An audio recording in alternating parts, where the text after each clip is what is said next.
সৎ কাজের আদেশ নাই।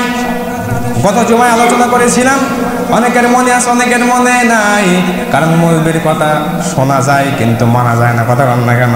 সম্মানিত হাজরিন, আল্লাহর হাবিবের হাদিস বলেছিলাম, কুল্লুকুম রাইন ওয়া কুল্লুকুম মাসউলুন আন রাইয়াতিহি। সৎ কাজের আদেশ আপনি কেন করবেন না? বলতেছেন হুজুর, সৎ কাজের আদেশ কাক করবার যাবো? আমি নিজের খাই, আরেকজনও সে নিজের খায়, আমার কথা কে শুনবে? আমি আপনাকে বাহিরে যেতে বলবো না। আপনার ঘরের ভিতরে যেই সন্তানটা আজকে 9 বছর থেকে 10 বছর বয়স হয়ে গেছে, 10 বছর পার হয়ে গেল, তার উপরে নামাজ আদায় করা ফরজ হয়ে গেছে, 5 ওয়াক্ত নামাজ আদায় করা। আপনার সন্তান নামাজ আদায় করে না, আপনার খায়, আপনার পরে ওর খাবার কে দেয়? বাপ দেয়। এরপরে ওর পোশাক দেয়। একটু যদি সে অসুস্থ হয়ে পড়ে ডাক্তারের কাছে ওর বাবা দৌড়ায় নিয়ে যায়, কিন্তু 10 বছর পরে ওর উপরে নামাজ পড়া ফরজ হয়ে গেছে, ওর বাবা কোনোদিন ওকে নামাজের জন্য অর্ডার করলো না। আল্লাহর হাবিব বলেন, কুল্লুকুম রাইন ওয়া কুল্লুকুম মাসউলুন আন রাইয়াতিহি। এই দুনিয়ার অভিভাবকগুলো, এই দুনিয়ার গার্ডিয়ানরা, তোমাদেরকে আমি রাখাল বানাইছি। রাখালের আন্ডারে যেমন ভেড়া থাকে, গরু থাকে, ছাগল থাকে, উট দুম্বা থাকে, তোমার আন্ডারে একটা পরিবারকে আমি দিয়েছি। সন্তানগুলো ওরা আমার খেয়ে আমার নিয়ামত পেয়ে, তুমি হয়তো একটু মাঠের মধ্যে কামলা দিয়ে ওদের জন্য রিজিকের সামনে তুমি তুলে দিছো, কিন্তু রিজিক দিয়েছেন কে? আল্লাহ পাক দিয়েছেন। এইটা দেওয়ার পরে তোমার সামনে এই গোলামটা, তোমার সন্তান আমার নাফরমানি করেছে, নামাজ পড়লো না, রোজা করলো না, ভালো কাজ সে করলো না, এই নাফরমান তুমি পালতেছো বছরের পর বছর ধরে।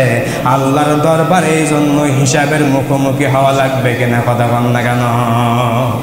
আল্লাহর দরবারে হিসাবের মুখোমুখি হতে হবে। সম্মানিত হাজরিন, মেয়ে বড় হয়ে গেছে, মেয়েরা স্কুলে পড়বে, ভার্সিটিতে পড়বে, মেয়েরা মেডিকেলে পড়বে। অনেক হুজুর বলে মেয়েদেরকে অত বেশি পড়ানো দরকার নাই, মেয়েদেরকে বিয়ে দিয়ে দাও। কিন্তু হুজুরের বইয়ের যখন সোল হয়, তখন ওই সোল হওয়ার সময়, বা হুজুরের মেয়ের যখন সোল হবে, সোল হওয়ার সময় সিজার করা লাগবে, তখন হুজুর কয় যে মহিলা ডাক্তার দিয়ে সিজার করালে ভালো হয়। তাহলে মহিলারা যদি লেখাপড়া না করে তাহলে সিজার করবে কে? সম্মানিত হাজরিন, ইসলামী শাসন ব্যবস্থা, ইসলামী রাষ্ট্র ব্যবস্থা যখন প্রতিষ্ঠিত হবে, তখন মহিলা হাসপাতাল হবে, পুরুষ হাসপাতাল হবে। মহিলা হাসপাতালের যেই আপনার বাউন্ডারি হবে, ওখানে দারোয়ান থেকে শুরু করে ওই হাসপাতালের প্রধান যিনি হবে, সবাই হবে মহিলা। জোরে কান সুবহানাল্লাহ।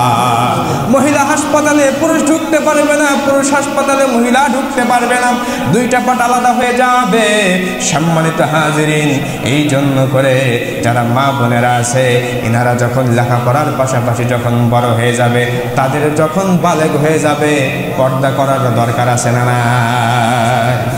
সম্মানিত হাজরিন, একইভাবে পরিবারের অভিভাবক যে থাকবে, এই প্রত্যেকটা সেক্টরে অর্ডার করতে হবে। আপনার মেয়েকে হয়তো আপনি বড় বোরকা না পড়াইতে পারলেন, আপনি হয়তো যেই পরিবেশে থাকেন, অন্তত আপনার মেয়েকে এতটুকু কথা আপনি বলতে পারেন, মা তুমি বড় হয়ে গেছো, ওড়না ছাড়া চুল ছেড়ে দিয়ে রাস্তায় চলা যায় না। এতটুকু অর্ডারও আপনি আপনার 19 বছর 20 বছরের মেয়েকে কোনোদিন করেন নাই। কথা কোন ঠিক না ঠিক? আল্লাহর দরবারে মুখোমুখি হতে হবে। আল্লাহ পাক আপনার রাখালিয়াত সম্পর্কে জিজ্ঞেস করবে। রাখাল যেমন করে মালিক রাখালকে জিজ্ঞেস করে, তোর এই উটের পালগুলো, ভেড়ার পালগুলো কেমন করে চড়াইলি, এগুলো কেন মোটা তাজা হইল না, আমি যেমন চাইছিলাম তেমন কেন হইল না? আমার আল্লাহ রাব্বুল আলামিন জিজ্ঞেস করবেন, আমি যে জন্য করে তৈরি করলাম, ওয়ামা খালাকতুল জিন্না ওয়াল ইনসা ইল্লা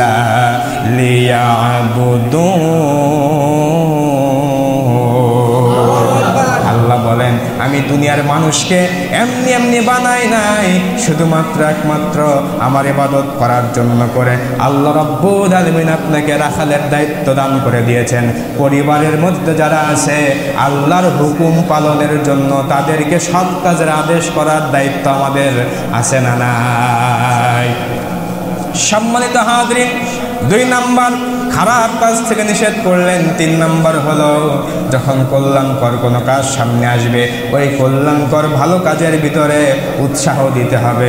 সমাজের মধ্যে যদি কোনো ভালো কাজ হয়, মনে করেন একটা যুব সংঘ এরা চিন্তা করেছে আমরা এই বছর রাস্তার পাশে অনেক পাগল পড়ে থাকে, অনেক গরিব মানুষ পড়ে থাকে, আমরা ওদেরকে এবার একটু শীত বস্ত্র দিব। 150 টাকা 200 টাকা করে কম্বল পাওয়া যায়, কম্বলগুলো একটা করে কম্বল নিশিরাতের ভিতরে সবাই যখন ঘুমিয়ে যাবে, সেলফি লাগবে না, ছবি লাগবে না, ভিডিও লাগবে না, আমার আল্লাহ রাব্বুল আলামিন সবকিছু নজর করে, আল্লাহ রাব্বুল আলামিনের ক্যামেরায় রেকর্ড হয়ে যাবে। আমরা এগুলো তাদের গায়ের উপরে দিয়ে দিব।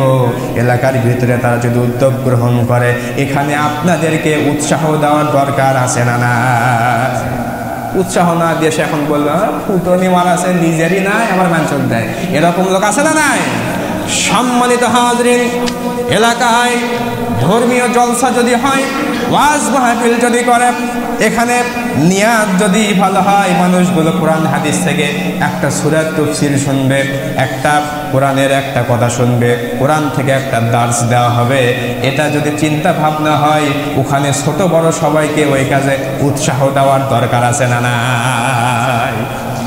সম্মানিত হাজরিন, আল্লাহর হাবিব বলেন এই 3টা কাজ তোমাদেরকে করতে হবে। এই 3টা কাজ যদি তোমরা করতে না পারো তাহলে কি হবে? আল্লাহ রাব্বুল আলামিন তোমাদের উপরে এমন আযাব চাপাই দিবে যে আযাব থেকে তোমরা রক্ষা নিজেরা হতে পারবে না। আযাবটা কি? আল্লাহ রাব্বুল আলামিনের হাবিব বলেন আউলিয়ু আমিরুনা আলাইকুম শারারাকুম সুম্মা ইয়াদউ খিয়ারুকুম ফালা ইউস্তাজাবা লাহুম। আল্লাহর হাবিব বলেন তোমাদের উপরে এমন একজন আমিরকে চাপাই দেওয়া হবে।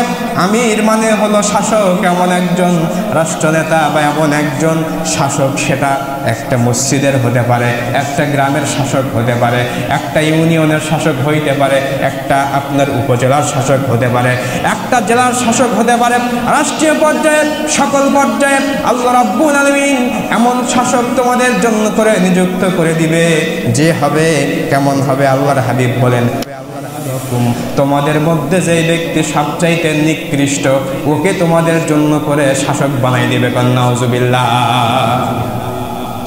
সম্মানিত হাজরিন, হকের দাওয়াত না দেওয়ার কারণে, নিজের পরিবারকে নিজেকে আল্লাহর হুকুম পালন না করানোর কারণে, নিজেরা উদাসীন হওয়ার কারণে আল্লাহ রাব্বুল আলামিন আপনাকে এইভাবে যখন এরকম খারাপ শাসককে চাপাই দিবে তখন কি হবে?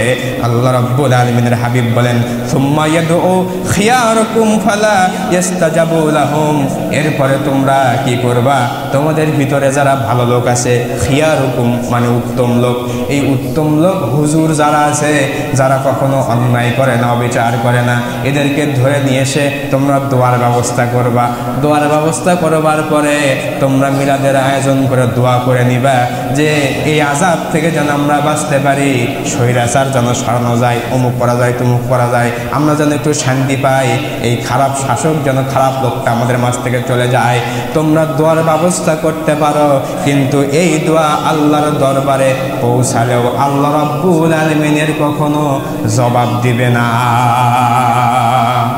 সম্মানিত হাজরিন, একজন যুবক যদি বিয়ে করতে যায়, মনে করেন যে মেয়েদের যখন বিয়ে হয়, মেয়ের কাছে এসে কাজী বারবার বলতেছে বলো মা কবুল, বলো মা কবুল, 1 মিনিট 2 মিনিট ধরে বলতেছে, মেয়ে কোনো কথাই কয় না। কোন তো তাহলে কি বিয়ে হবে নাকি? হ্যাঁ হ্যাঁ, এখনকার তো রীতিনীতি অন্যরকম হয়ে গেছে।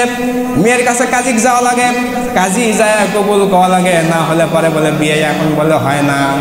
হানাফি মাযহাবের ইমাম আজম আবু হানিফা রাহমাতুল্লাহ আলাইহি তিনি বলতেছে, ফিকহের কিতাবগুলো বলেন, কাজী সাহেবের সামনে ওই মহিলা সে হলো বেগানা পুরুষ, কাজীর সামনে ওই কাজীর সামনে যাওয়ার দরকার নাই, মুলবিরও যাওয়ার দরকার নাই, মুন্সিরও যাওয়ার দরকার নাই, শুধু মেয়ের বাবা বলবে যে আমার মেয়ে রাজি আছে, তাহলেই ওটা মেয়ের পক্ষ থেকে কবুল হয়ে যাবে। আল্লাহু আকবার। হ্যাঁ, এই জন্য করে সম্মানিত হাজরিন আমাদেরকে 3টা কাজ করতে হবে। যেরকম কয়টা? 1 নাম্বার, সৎ কাজের আদেশ আমাদেরকে অবশ্যই দিতে হবে। এটা সামাজিক পর্যায়ে আপনি না পারেন, আপনার পারিবারিক পর্যায়ে যেখানে আপনার দায়িত্ব রয়েছে, এই দায়িত্ব থাকাকালীন অবস্থায় আপনার আন্ডারে যারাই আছে, সন্তান, স্ত্রী, এরপরে এদেরকে সবাইকে অবশ্যই আল্লাহর হুকুম পালনের জন্য অর্ডার করতে হবে। খারাপ কাজ থেকে তাদেরকে ফিরে আসার জন্য করে আপনাকে অবশ্যই নিষেধ করতে হবে। আর সর্বশেষ যে কাজ, সেটা সমাজের মধ্যে যখনই কোনো ভালো কাজ হবে, নেক কাজ হবে, ওই নেক কাজের মধ্যে, ভালো কাজের মধ্যে উৎসাহ উদ্দীপনা দিতে হবে। তোমরা কাজ করো, আমরা তোমাদের সাথেই আছি, জোরে কোন আল্লাহুম্মা আমিন। এই তিনটা কাজ যদি করতে পারেন, আপনাদের উপরে শান্তি আসবে, আল্লাহ পাকের পক্ষ থেকে রহমত বরকত নাজিল হবে। আর যদি না করেন, এই যে আল্লাহর হাবিব বলতেছে, এমন একজন শাসক তোমাদের উপরে চাপাই দেওয়া হবে সারা রকম, যে হচ্ছে তোমাদের মধ্যে সবচাইতে নিকৃষ্ট। এরপর কি করবা? সুম্মা ইয়াদু খিয়ারকুম, তোমাদের মধ্যে ভালো লোকগুলোকে একত্রিত করে দোয়া করবা যে এই খারাপ লোকটাকে যেন সরানো যায়। ওই দোয়া করে কোনো কাম হবে না। এজন্য করে আমাদেরকে তিনটা কাজ যেন আল্লাহ পাক করার তৌফিক দান করে। সকলে পড়েন আল্লাহুম্মা আমিন। যারা সুন্নাত পড়েন না, 4 রাকাত ক্বাবলা জমা আদায় করুন। আসসালামু আলাইকুম ওয়া রাহমাতুল্লাহি ওয়া বারাকাতুহু।